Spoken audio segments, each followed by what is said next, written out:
बिस्मिल्लाहिर्रहमानिर्रहीम अस्सलाम वालेकुम वरहमतुल्लाहि वबरकातुहू। मेरे पाकिस्तानियों, कुछ बड़ी डेवलपमेंट हुई हैं और आपके साथ वो शेयर करनी है और फिर उन पे कुछ तज्जिया भी करना है। आलमी सतह पे बड़ी डेवलपमेंट हुई है जो खित्ते के सारे हालात को तहस नहस कर सकती। क्या कतर बहुत बड़ी गलती कर रहा है या कतर जेन्युइन बात कर रहा है? सऊदी अरब के हवाले से मैं आपको कल खबर दे चुका हूँ। अब वो मुकम्मल तौर पे वाज़ेह सामने आ चुकी है कि क्यों इसराइल सऊदी अरब का शुक्रिया अदा कर रहा है। अब वो खबर बिल्कुल कंफर्म हो गई है, वाज़ेह हो गई है, सामने आ गई है।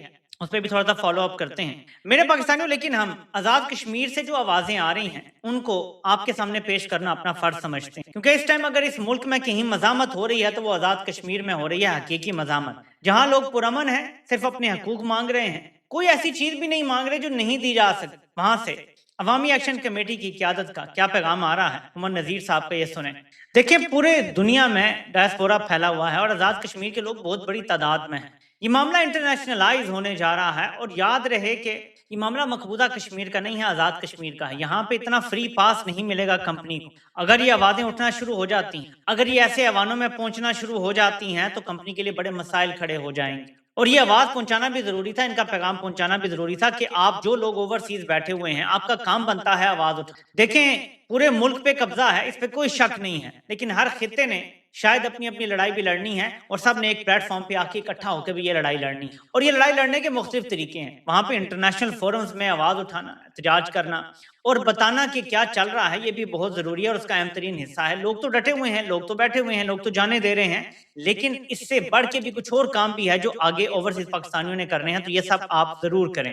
अब मेरे पाकिस्तानियों, एक दावा सामने आता है कि पीपल्स पार्टी की तरफ से एक पैगाम भेजा गया। वो क्या पैगाम है और किसके लिए है, जरा ये सुने। पीपल्स पार्टी की सीनियर क्यादत ने हमारे बड़ों से, सीनियर से कहा, ये अख्वंज़ादा हुसैन है जो वैसे तो पीटीआई के हैं, लेकिन ये ज़ाहिर तर्जुमान है या जनरल सेक्रेटरी या जो भी आप कह लें, उसके तरीके तहफ़्फ़ुज़ आईन पाकिस्तान के। ठीक, तो ये तर्जुमान अगर बता रहे हैं कि महमूद अचकज़ई से मुलाकात करना चाहते थे बिलावल। अब इसके साथ आपने एक और चीज़ मिला के देखनी, ये है मोहतरमुल मकाम हामिद मीर साहब। मैं आपको भूलने नहीं दूंगा कि हामिद मीर साहब को पिछले 2-3 सालों में इमरान खान की तकलीफ महसूस नहीं हुई, पिछले सिर्फ 1-2 महीने से महसूस होना शुरू हुई। वो कहते हैं कि जो कुछ इमरान खान के साथ हुआ है ये किसी के साथ नहीं हुआ। हालांकि ये वो लोग हैं जो हर बात पे कहा करते थे बेनजीर के साथ भी हुआ है, भुट्टो के साथ भी हुआ, फलां के साथ हुआ है।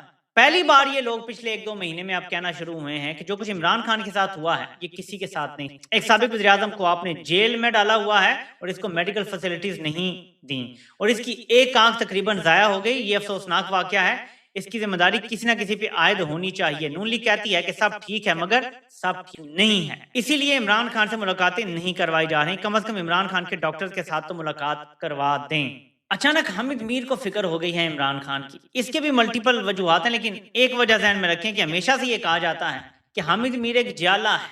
ये हमेशा एक दावा किया जाता है, बेहतर तो इदारे ये खुद ही बता सकते हैं कि जी हामिद मीर एक जाला है और पीपल्स पार्टी को जब भी कोई मसला होता है या पीपल्स पार्टी जिस साइड पे खड़ी होती है ये आपको वहीं पे खड़ा नजर आता है। फॉर एग्जाम्पल, हम ज्यादा दूर नहीं जाते, जब तरीके अदम एतमाद की प्लानिंग हो रही थी, रजीम चेंज ऑपरेशन हो रहा था, तो जब सिंध हाउस में मंडियां लगी हुई थी तो हामिद मीर समेत कुछ और साफी सिंध हाउस में बराजमान हो गए थे। जाके जहाँ पे लोटे बिठाए गए थे ना, ये वहां जाके बैठ गए थे, खुशगपियां कर रहे थे, मजे कर रहे थे, क्योंकि वो सब पीपल्स पार्टी की अरेंजमेंट के तहत हो रहा था। एक तरफ पीपल्स पार्टी के लोग मुबैना तौर पर पैगाम भेजते हैं राब्ता करने के लिए महमूद अचकज़ई से, ज़ाहिर है कि वो इमरान खान का अपोजिशन लीडर है पार्लियामेंट में, कि जी बात करनी है बिलावल ने। दूसरा, हामिद मीर को अचानक फिक्र हो जाती है इमरान खान की। मैं इसके हवाले से मजीद आगे चल के बात करता हूँ, लेकिन हम पहले कुछ और चीजें देख लेते हैं। मुन्ना कहता है, ये कल से क्योंकि एक बात चल रही है तो इसमें मैं थोड़ा 4-5 सवाल करना चाहता हूँ कि एक्सटेंशन के बाद जनरल बाजवा के साथ इमरान खान के फड्डे शुरू हो गए थे।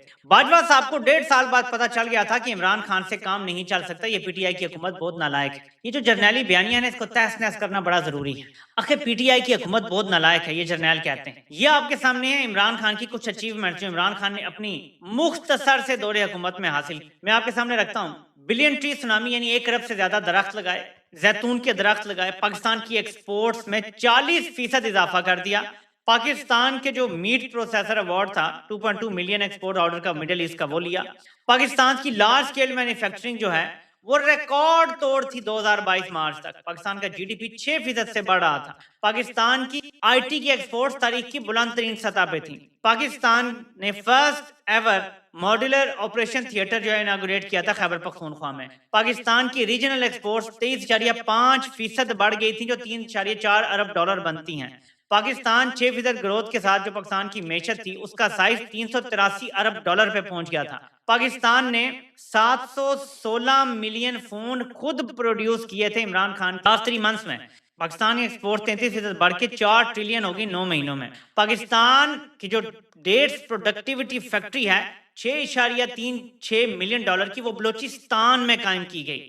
پاکستان نے تاریخ کی بلند ترین ٹیکسٹائل کی ایکسپورٹس اچیو کی عمران خان کے دور میں. اور پاکستان کی ایکسپورٹس جو ہیں وہ اپنی پہلی گاڑی ایکسپورٹ کرنے میں پاکستان کامیاب ہوا جو لوکلی اسمبل ہوئی تھی. یہ عمران خان کے دور میں یہ چند اچیومنٹس ہیں. صحت کارڈ، یکساں نصاب تعلیم، پھر کووڈ کے دوران 12,000 روپیہ لوگوں کو باعزت طریقے سے فراہم کرنا، ملک کو کھولنا مگر تباہی نہ پھیلنے دینا، اور ایسی بے شمار چیزیں ہیں. جو نیا پاکستان جو اسکیم تھی اپنا گھر صاحب کی وہ اب ایسی ابنڈن کر دی گئی ہے کہ لوگوں کو سستے گھر ملنے تھے، اپارٹمنٹس ملنے تھے. تو عمران خان نے تو وہ کر دیا 3.5 سالوں میں جو جرنیل 4-5 براہ راست مارشل لا لگا کے اور شریف پچھلے 45-50 سال میں نہیں کر سکے. لیکن میں نے اس کے علاوہ کچھ سوال پوچھے. منا ایک جگہ کہتا ہے کہ وڈے چودھری صاحب جو ہیں، جو میر جعفر ہے، وہ اس حکومت سے بڑا خوش ہے. وہ کہتے ہیں جی کارکردگی بڑی اچھی ہے، کہیں تھوڑی بہت اوپر نیچے ہے لیکن انہوں نے ڈیلیور کیا ہے. میرا سوال، کیا ڈیلیور کیا؟ کیا تاریخ میں سب سے زیادہ قرضے بڑھا کے ڈیلیور کیا ہے؟ کیا تاریخ میں سب سے زیادہ غربت بڑھا کے ڈیلیور کیا ہے؟ کیا تاریخ میں سب سے زیادہ مہنگائی بڑھا کے ڈیلیور کیا ہے؟ کیا تاریخ میں سب سے زیادہ بے روزگاری بڑھا کے ڈیلیور کیا ہے؟ کیا تاریخ میں سب سے کم سرمایہ کاری لا کے ڈیلیور کیا ہے؟ کیا ہماری ایکسپورٹس تباہ کر کے ڈیلیور کیا ہے؟ کیا پیٹرول اور ڈیزل کی قیمتیں تاریخ کی بلند ترین سطح پہ لا کے ڈیلیور کیا ہے؟ کیا پاکستان میں قانون ختم کر کے ڈیلیور کیا ہے؟ عدالتیں ختم کر کے ڈیلیور کیا ہے؟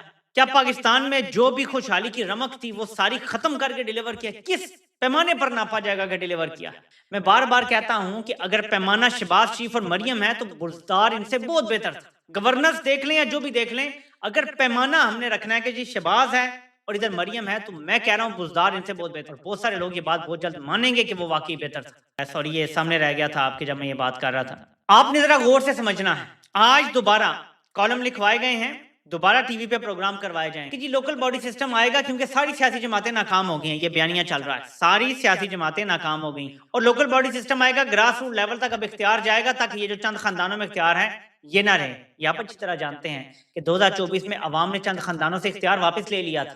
یہ اختیار عوام کے حوالے کر دیا گیا تھا. عمران خان کا تو کوئی خاندان سیاست میں نہیں تھا، تو لوگوں نے عمران خان کو ووٹ دیا. عمران خان ایک عوامی نمائندہ تھا، اس کی حکومت بنتی تو نیچے سارے عوام کے نمائندے ہونے تھے. فوجی جرنیلوں نے یہ چھینا، اب چورن یہ بیچ رہے ہیں کہ ہم خاندانوں کی حکمرانی ختم کرنے کے لیے گراس روٹ لیول کا سسٹم لانا چاہتے ہیں. اس کے ساتھ ساتھ کچھ نون لیگی جو چمچے ہیں، اب نون لیگ تو نہیں مزاحمت کر سکتی، کچھ چمچوں کے ذریعے نا تھوڑی بہت ادھر ادھر پھلجڑیاں چھوڑ رہے ہیں کہ دیکھیں جی یہ صوبوں والی بات نہ کریں. پہلے آپ نے نہروں کی بات کی تھی، وہ بھی معاملہ نہیں بنا تھا، تو اب صوبوں کی بات بھی نہ کریں، بس لوکل باڈی سسٹم بنا لیں. اور دیکھیں نا جو پنجاب حکومت ہے وہ تو 12 ارب خرچ کرنے کے لیے تیار ہے، لوکل باڈیز کا جو الیکشن ہے وہ کروا دیں گے.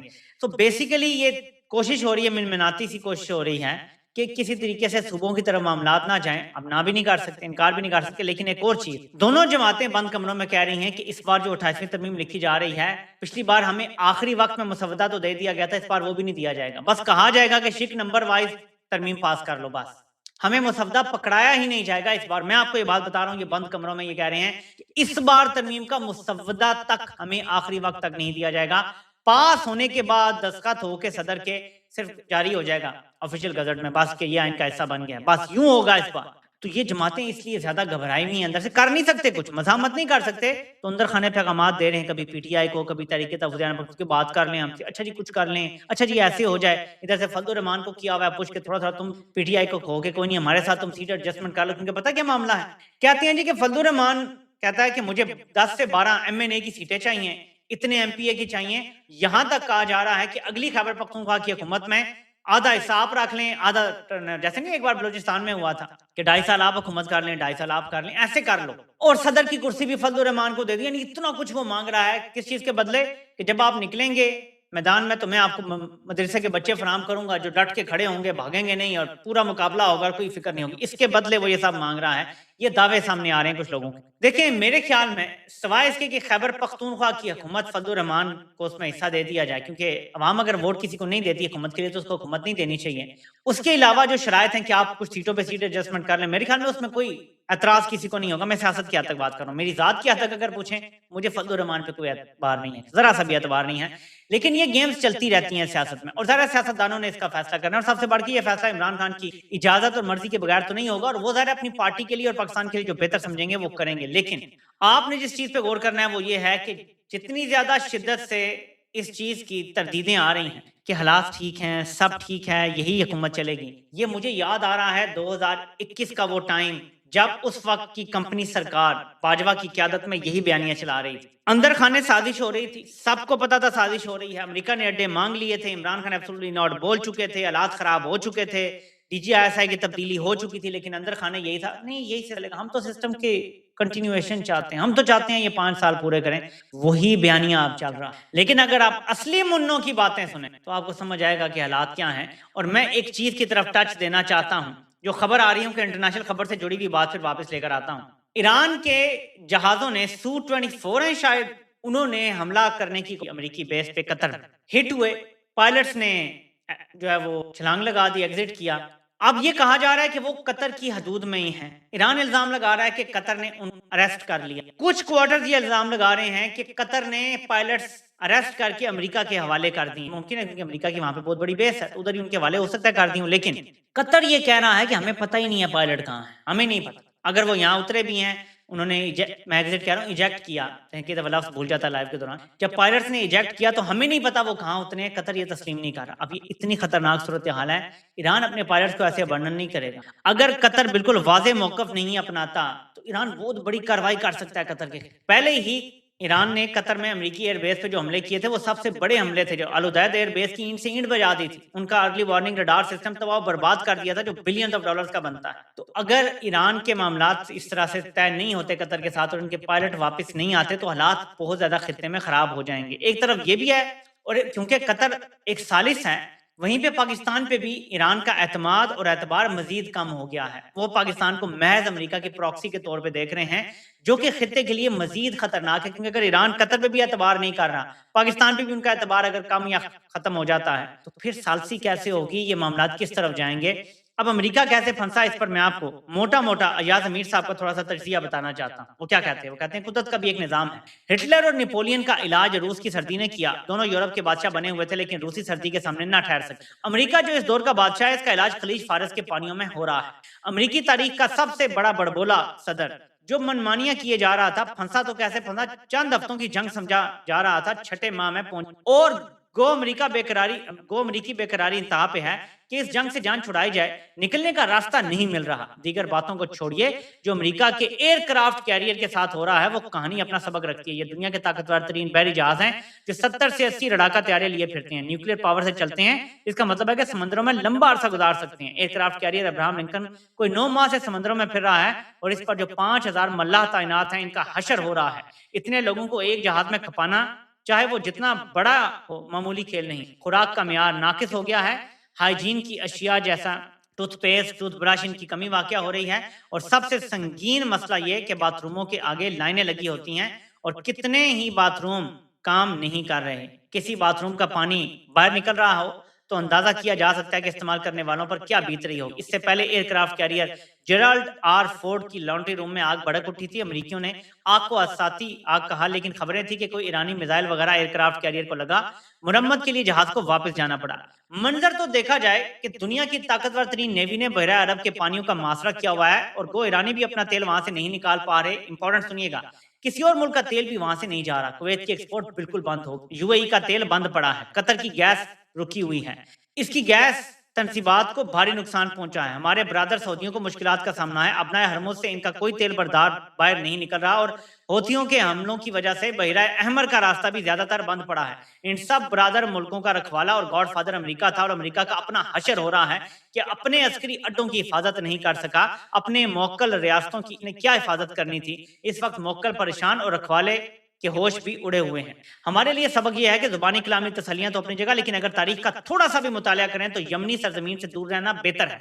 या वो पाकिस्तान को वार्न कर रहे हैं। मिस्र के जमाल अब्दुल नासिर की सरपरस्ती में जब मुत्तहिदा अरब रियासत की बुनियाद डाली गई तो इसमें 3 ममालिक शामिल थे, मिस्र, शाम और यमन। यमन में एक कबायली बगावत हुई और जमाल अब्दुल नासिर के बुरे दिन आने थे कि 1962 में उन्होंने मिस्री फौजी दस्ते यमन भेजे। वहां जाके मिस्री फौज बुरी तरह फंस गई और उसे भारी नुकसान उठाना पड़ा। अभी पिछले साल मार्च में ही सदर ट्रंप ने हौथियों पर हवाई हमलों का आगाज किया। 2 माह शदीद 3 हवाई हमले हुए और हौथी टस से मस ना हुए। उल्टा खबरें आने लगी कि अमेरिका के मिसाइल और बम खतरनाक हद तक कम हो रहे हैं। वही जो ईरान के साथ जंग में हुआ कि इतने पेट्रियट और टोमाहॉक मिसाइल इस्तेमाल हुए हैं और अमेरिका खुद सोचने पे मजबूर है कि कहीं और जरूरत पड़ी तो क्या करेंगे। जो दरीना दोस्ती हमारी है इसकी लाज तो रखनी है। कुछ अपने माशी हालात की भी बात है। नाजुक माशी हालात हों तो हर थोड़े बहुत का ख्याल रखना पड़ता है, लेकिन जुबानी या कागजी मुआहदों से हटकर कोई ऐसी लग्जिश ना हो जाए कि जमाल अब्दुल नासिर के तजर्बे की याद आने लगे। ये बड़ी खतरनाक तरफ इशारा कर रहे हैं, मैं आपको आगे चल के बताता हूँ। हम तो वैसे भी बहुत से महाजों पर फंसे हुए हैं जो सूरत हाल केपी में है, गिरफ्त में आ ही नहीं रही। जनूबी अजला खास करके वहां तो हर मुशाहदा ये बताता है कि सरकार की रेट तो बड़े नाजुक पैरों पे खड़ी है। टीटीपी वाले जिनके हमदर्द एक जमाने में बहुत हुआ करते थे, मर्जी से आते जाते हैं। निशाना और वक्त का तयन वो करते हैं, हमारे लोग फिर जवाबी कार्रवाइयां ही कर सकते हैं। यानी पहल जिसे अंग्रेजी में इनिशिएटिव कहते हैं इनके पास है। ये एक महाज है। ये एक महाज ही काफी है। मुश्किल दिन आने थे कि बलूचिस्तान एक दूसरा महाज बना हुआ है। भादों के महीना शुरू हो गया। ये भादों की गर्मी और बलूचिस्तान के पहाड़। कोई भी रेगुलर आर्मी रूस की, अमेरिका की या किसी और मुल्क की किसी गोरिल्ला जंग में फंसना हिमाकत होती है। सोवियत यूनियन अफगानिस्तान में आके फंस गया। इसके बाद अमेरिका आए 17 बरस तक असला फूंकते रहे और आखिरकार इन्हें हार मानना पड़ी। जदीद तारीख में शायद नादिर ही कोई मिसाल मिलती है कि रेगुलर फौज की गोरिल्ला जंग में कामयाब हुई हो। वियतनाम की मिसाल हमारे सामने है। 5 लाख अमेरिकी फौजी वहां धुंसे गए और दुनिया की ताकतवर तरीन फौज के वियतनाम के जंगलों और चावल के खेतों में इबरतनाक शिकस्त का सामना करना पड़ा। ये तो वेनेजुएला जैसे कमजोर मुल्क होते हैं जो थोड़ा सा मिलिट्री प्रेशर सहने की पोजीशन में नहीं होते। इसके बरक्स क्यूबा को देखें, तेल कहीं से नहीं आ रहा, माशी मुश्किलात अरूज पर हैं, लेकिन फिर भी हुकूमत डटी हुई है। वेनेजुएला पर अमेरिका ने हमला कर दिया और वहां के सदर को उसके महल से उठाकर अमेरिकी फोर्सेज ले गई, लेकिन क्यूबा पर डायरेक्ट हमले की हिम्मत अमेरिका को नहीं। क्यों? पता है कि फिडेल कास्ट्रो का मुल्क मजामत करेगा। माशी मुश्किलात में क्यूबा डूबा हुआ है, लेकिन हिम्मत तो है। अमेरिका की रियासत फ्लोरिडा क्यूबा से 90 मील के फासले पर है, लेकिन हर मुश्किल के बावजूद क्यूबा का हौसला तो देखा जाए। बहरहाल आसमानों से हमें नेक हिदायत ही मिले। जहां महाज बहुत खुले हुए हैं इन्हें समेटने की जरूरत है, और जहां गोरिल्ला जंगों का ताल्लुक है तो हमें वियतनाम और अफगानिस्तान की जंगों से सबक हासिल करना चाहिए। हमारी रेगुलर फौज है, शुरू दिन से हरीफ हिंदुस्तान को समझा जाता रहा है। हमारी सारी ट्रेनिंग, हमारी फोर्सेज की सारी हैयत हिंदुस्तान को बतौर दुश्मन सामने रखते हुए तैयार हुई है। गुजरे वक्तों में अफगानिस्तान से बॉर्डर पर मामूली नौयत की मुश्किलात हुआ करती थी। ये तो हमारे सुरखेलों ने हालात को ना समझते हुए अफगानिस्तान में जिहाद के नाम पर दखल अंदाजी शुरू की नौबत यहाँ तक आन पहुंची है कि अब हम पर हमला आवर अफगान सरहद के उस पार से आ रहे हैं। बलूचिस्तान के बारे में सरकारी दावे जो भी हों, इतना सब पर यहाँ हो रहा है कि हालात वहाँ के ठीक। गोला बारूद का इस्तेमाल तो अपनी जगह रहा, लेकिन साथ ही किसी सियासी सोच की भी जरूरत है। अमेरिका ने ईरान में असला बारूद कोई कम इस्तेमाल किया है, लेकिन हासिल क्या हुआ है? नए सूबे भी बनते रहेंगे, कोई नई सोच भी तो कहीं से ले आए। डर ये है कि पाकिस्तान कहीं यमन जंग में हिस्सेदार ना बन जाए। डर ये भी है कि हम अफगानिस्तान जंग में, और कल अफगानिस्तान के जो मुत्तकी हैं वो कह रहे हैं कि पाकिस्तान चाहता क्या है, हमें तो समझ ही नहीं आ रही भाई। और अगर फितना हिंदुस्तान ही है तो भाई हिंदुस्तान पे हमला करो। वो भी यही कह रहे हैं, वो इतना बड़ा फितना हिंदुस्तान है, वो कह रहे हैं कर दो ना हिंदुस्तान पे हमला, अगर वो फितना है तो वो सारा कुछ कर रहे हैं। तो देखिए हमारी जो कारकर्दगी है, जो हमारी स्ट्रेटजी है, वो किसी को समझ नहीं आ रही, क्योंकि हमें डॉलर चाहिए और डॉलर कमाने का एक ही जरिया आता है जर्नैलों को, तो वो उस पर पूरी तरह से अमल पैरा होने की कोशिश कर रहे हैं, लेकिन नाकाम ठहरे। और अब खदशा ये है कि डॉलरों के लिए हम कुछ आगे मजीद बड़ी गलतियां करने जा रहे हैं, क्योंकि हमें डॉलर चाहिए। उसके लिए हमने इसराइल को भी तस्लीम करना है, हमने खुदा ना खास्ता यमन जंग का भी हिस्सा बन जाना है, हमने खुदा ना खास्ता अपनी फौज कहीं गजा शजा में भी ना भेज दें हम, और बहुत सारे ऐसे इकदाम हैं। ईरान के खिलाफ साजिशों में हम हो सकता है शामिल हो जाएं। तो बड़े खतरनाक हालात हैं आगे, और पाकिस्तान को एक क़यादत की जरूरत है। तो मैं फिर कहूंगा शरीफों और ज़रदारियों को कि खुदारा कोई होश कर लो, तुम लोगों की सियासत खत्म हो गई है। कल मीर जाफर चला गया, खुदा ना खास्ता या जो भी है कुछ हो जाता है, या चले एक और सिनारियो, आमों की पेटियां इसको गिफ्ट दे दी जाती, कोई नया आता है वो मगज फिरा तुम लोगों से नफरत करता है, फिर क्या करोगे? क्या आमों की पेटियों की सूरत में तो तुम अपनी मर्जी का नहीं लगा सकोगे, तब तो कुछ ऐसा माहौल बनेगा कि तुम्हारे कंट्रोल में कुछ नहीं होगा, फिर क्या करोगे? तो बेहतर ये है कि अडियाला चले जाओ, इमरान खान से माफी मांग लो, उसकी बैत कर लो, शायद बचत हो जाए, वरना आगे के हालात बहुत बुरे आ रहे हैं। और जर्नैल रोंद के सबको गुजर के अपना निजाम लाने जा, ये मैं बार बार बता रहा हूँ, आप लोग सोच लें तो आपके लिए इसी में बेहतरी। आपसे इंशाल्लाह फिर मुलाकात